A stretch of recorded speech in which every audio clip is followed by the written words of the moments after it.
1951년 1월 4일 당시 북진 통일을 눈앞에 둔 유엔군은 팽덕회가 이끄는 중국인민지원군의 개입으로 계속 전투에서 패하며 후퇴하게 되고 서울을 공산당에게 다시 내어주게 됩니다.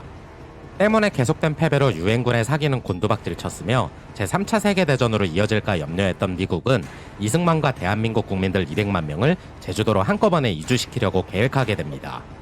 하지만 계속 패배하며 남쪽으로 밀려나던 유엔군은 지평리 전투에서 역사적인 첫 반격의 기회를 잡게 됩니다. 당시 지평리 전투를 승리로 이끌며 중국 개입 이후에 한 번도 이겨보지 못했던 중국을 상대로 한 유엔군의 첫 승리이자 반격할 수 있게 만들어준 두 인물은 미국의 폴 프리먼 대령과 프랑스의 랄프 몽클라르 장군이었습니다.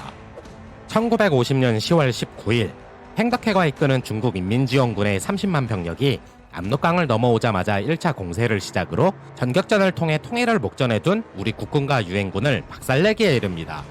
당시 중국 인민지원군의 공격에 속수무책으로 당하던 유엔군은 어마무시한 병력 숫자를 보며 중국의 모든 병력이 다 넘어온 것 같다고 당황하게 되는데 실상 중국 인민지원군의 공격 방식은 이내 전술과는 상당히 거리가 멀었습니다.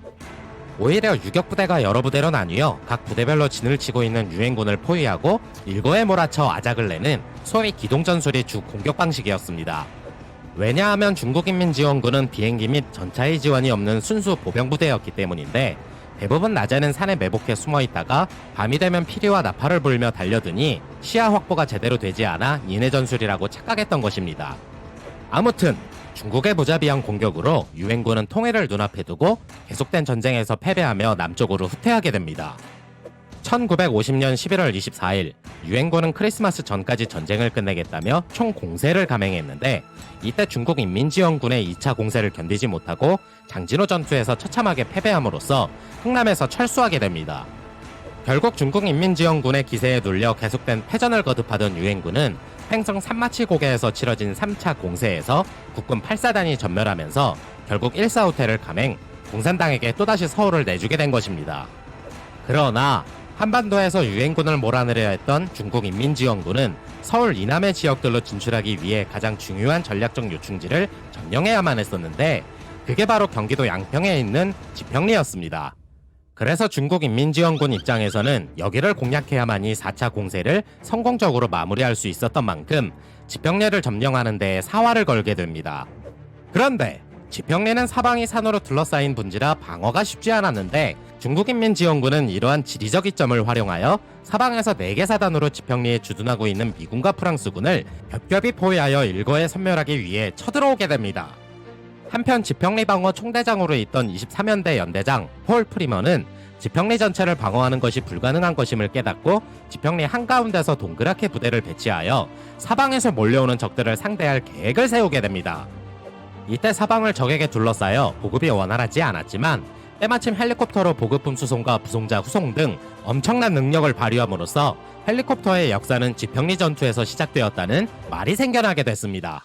아무튼 1951년 2월 13일부터 16일까지 치러진 3일간의 지평리 전투에서 미군 23연대와 프랑스 대대의 처절한 저항 끝에 4차 공세를 막아낼 수 있었는데 중국인민지원군은 이 전투로 인해 심각한 피해를 입고 더 이상 남아하지 못했습니다. 결국 중국인민지원군을 밀어내고 북진한 유엔군은 3월 14일 서울을 재탈환하였으며 이후 4월부터 시작된 중국인민지원군의 충계 공세에 동원된 총병력 70만 명을 차례대로 격파하며 지금의 38선까지 영토를 확보하게 된 것입니다. 미국에서는 이 지평리 전투에 대해 미군과 프랑스군 그리고 국군이 병력과 화력의 열세에도 중국인민지원군 5만 명의 파상 공세를 성공적으로 막아냄으로써 미국은 남북전쟁의 판도를 갈랐던 게티즈버그 전투와 견줄 정도로 평가하고 있습니다. 인천 상륙작전이 전쟁 초반에 반격 기회를 잡을 수 있게 된 중요한 전투였다면 전쟁 후반 중요한 시기에 치러진 이 지평리 전투는 1차부터 4차까지 이어진 중국인민지원군의 공세에서 유엔군이 승리한 최초의 전투이자 대반격의 서막을 날리는 역사가 됩니다.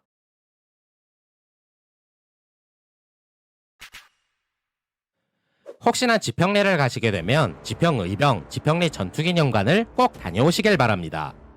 앞에 지평의병이 붙은 이유는 명성황후 시해 사건이 일어난 직후 을미의병들이 일어났을 때 그 시초가 여기 지평리였기 때문입니다. 기념관 바로 뒤에는 지평리 전투에서 사용이 되었던 탱크가 전시되어 있고 오른쪽 언덕 위에는 미군 참전 기념비가 있습니다. 이 참전비는 지평역 바로 옆에도 있는데 지평역 옆에 있는 기념비는 프랑스 대대 주둔지이고 기념관 옆 기념비는 미군 주둔지였기 때문에 두 개가 세워진 것입니다. 먼 2억 만리 타국으로 건너와 대한민국의 자유수호를 위해 희생하신 모든 유엔 및 국군 장병 여러분들이 없었다면 지금의 대한민국도 없었을 것입니다.